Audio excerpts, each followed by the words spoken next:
ETFs, para quem não sabe aqui, os ETFs significam aqui Exchange Traded Funds, o inglês está em dia aí, rasgando o inglês ao vivo, mas que são basicamente fundos de investimento que são negociados em bolsa. Então, diferente dos fundos de plataforma aí que a gente vê né, nos bancos, nas corretoras, esses aqui você consegue acessar na bolsa, né, e praticamente todos você acessa em qualquer home broker, em qualquer corretora, você tem acesso aos mesmos ETFs, a não ser que eles sejam destinados a um público de investidores restrito, né, como os qualificados, profissionais, enfim.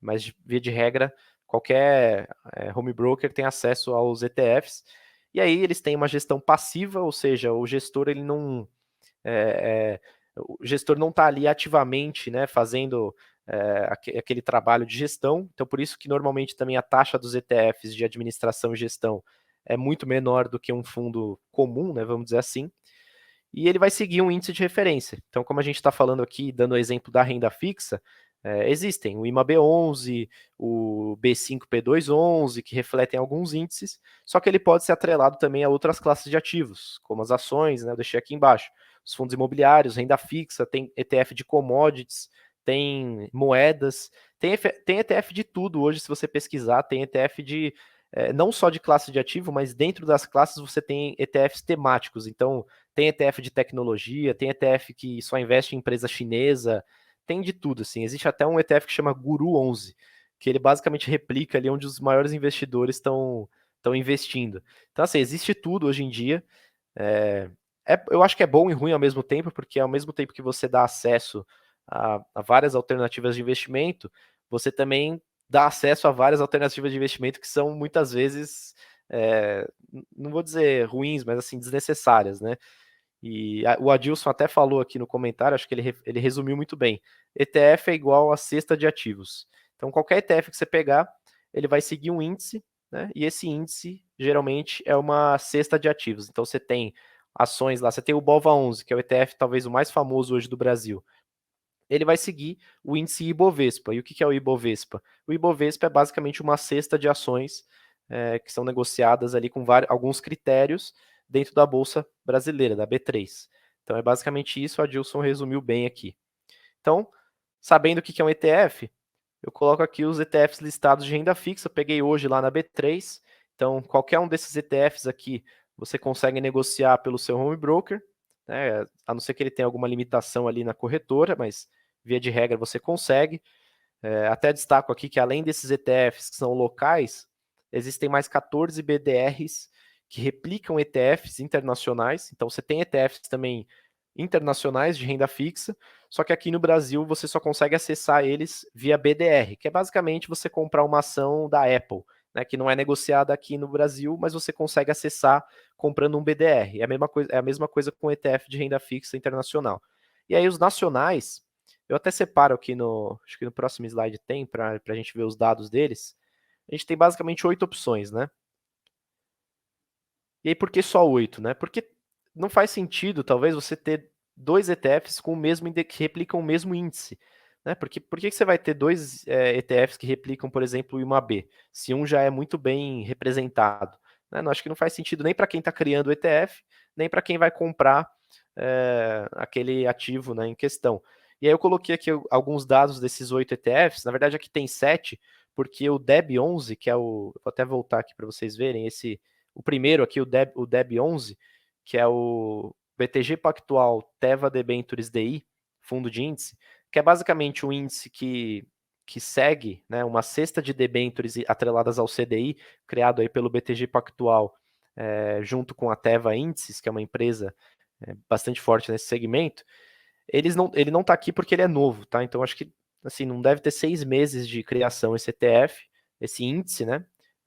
Já é um ETF também, mas ele ainda não tem muito histórico, por isso que eu não coloquei aqui. Mas tem dados dele também na B3, tá? Então aqui, voltando, né? Tem aqui alguns dados sobre volume médio diário de negociação. Então, tá em reais mil. Então, por exemplo, o IMAB. Né, a cor rosa aqui é o ano de 2021 e a cor vermelha é 2022 até julho, que foi o último boletim publicado pela B3. Então, se a gente pegar o IMAB 11, por exemplo, que reflete o índice IMAB, ele negocia mais ou menos, né, negociou na média aqui, no ano de 2021, 2,6 milhões por dia, certo? Se ele está em reais 1.000 aqui, é porque são milhões, né? 2 milhões e 600 mil por dia. Em 2022 está praticamente na média de 2,2 milhões também, e é o ETF mais negociado de renda fixa no Brasil hoje, tá? Na bolsa. Então o IMAB11 é o mais líquido aí. O IRFM é um pouco menos líquido, negocia aqui 600 mil por dia, 800 mil por dia. Existem alguns fundos imobiliários que têm muito mais liquidez que isso, né? Nem todos são muito líquidos, né? Como, por exemplo, o Fixa 11, que negocia aqui praticamente 200 mil por dia, 400 mil por dia em 2021, tá? Mas os mais líquidos, né, são esses aqui, né? O B5P2, que reflete o IMAB5, o IMAB11, que reflete o IMAB, né?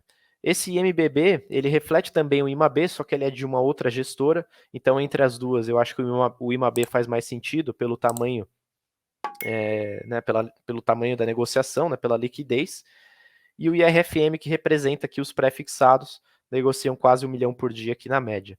Então é basicamente isso.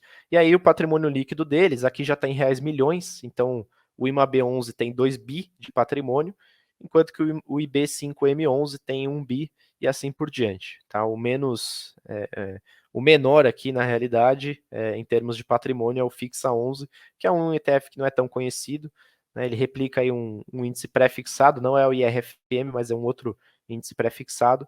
Então, os principais acabam sendo aqui o IMAB11, o B5P2, o IRFM, o B5MB. Então, são esses aqui que representam cada índice ali que a gente passou no gráfico, tá? Ô Vini, tem algum motivo para o B5P211 ser o único que cresceu em relação a 2021 até 2022? Boa.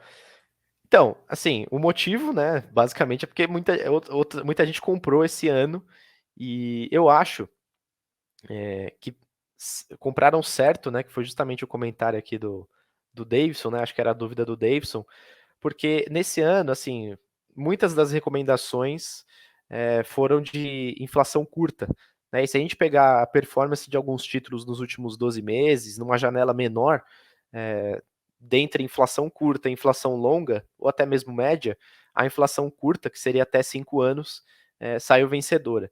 Então eu acho que pela performance anterior, né, a pessoa pode ter, o investidor pode ter filtrado ali quais os melhores ETFs do ano. Aí o B5 P211 podia estar lá em primeiro, eu acho que isso pode ter favorecido na hora de escolher, assim. Não é o ideal, mas eu acho que isso pode ter influenciado. Então, por ele ter uma performance boa recente, e até mesmo as pessoas irem descobrindo que, a gente viu que o IMAB5 foi um dos melhores índices do Brasil nos últimos 10 anos, aí a pessoa vai lá e compra o ETF que representa aquele índice. Acho que pode ter a ver com isso, né? Só que também o ano ainda tem alguns meses para fechar, né? A gente tem essa posição aqui é de julho de 2022 até julho, né? O acumulado, e a gente tem praticamente daqui para o final 5 meses ainda para ver como vai ser.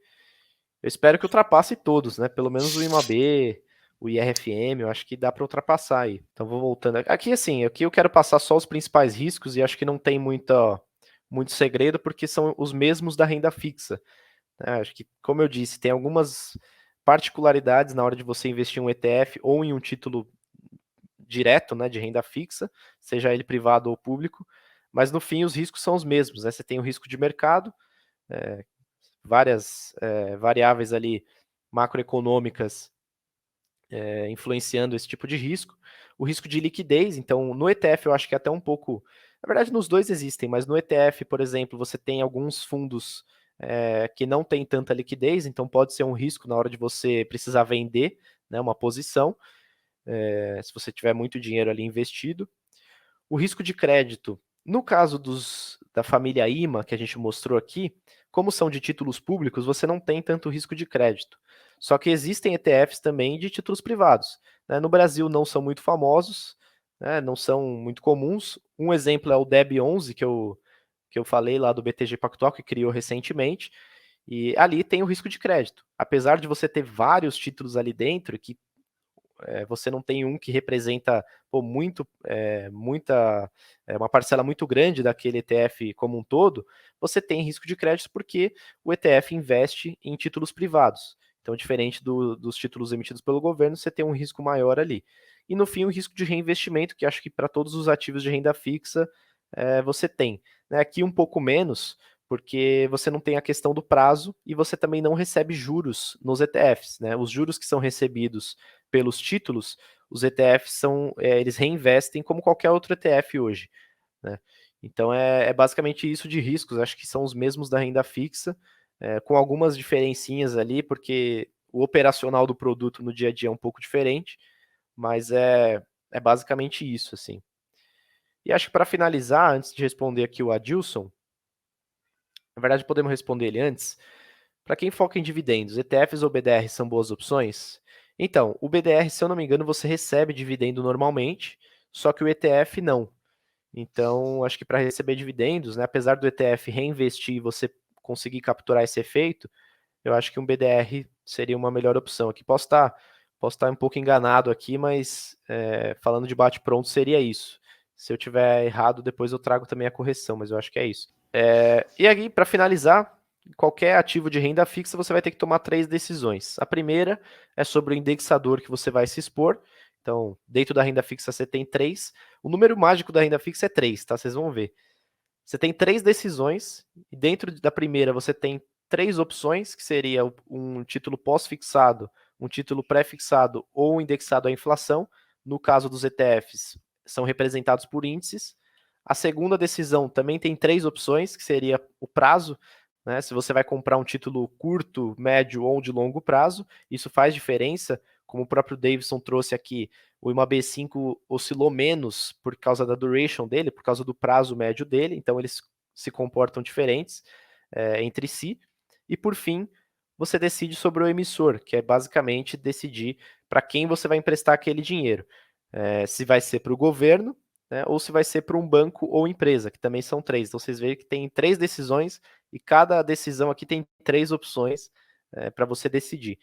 E normalmente nessa ordem, tá? Para tomar essas decisões. Então, depois que você decidiu o indexador, você vai para o prazo e depois do prazo você vai para o emissor, para saber se vale a pena, para aquele prazo, o indexador, investir no governo ou investir em algum banco, ou investir em uma empresa de energia.